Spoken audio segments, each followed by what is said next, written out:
नमस्कार। Quant series की इस वीडियो में आपका स्वागत है।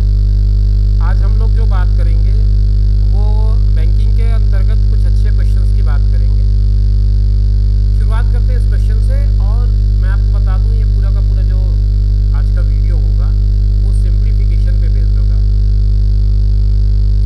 और सिंप्लीफिकेशन के कुछ बेसिक रूल्स होते हैं, वो आपको पता होने चाहिए जब आप सिंप्लीफिकेशन के क्वेश्चन बनाते हैं। तो उसमें सबसे बड़ा जो फार्मूला या कहे रूल है वो है बॉडमास का। बॉडमास का मतलब बहुत स्पष्ट है। बी का मतलब होता है ब्रैकेट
सवाल में स्क्वायर भी है, परसेंटेज भी है, डिवीजन भी है। बॉडमास पूरा इस तरह से इस्तेमाल होगा। पहले आप इसको एक स्टेप सिंप्लीफाई कर लें। एक स्टेप कैसे सिंप्लीफाई करेंगे देखिए, 136 डिवाइडेड बाय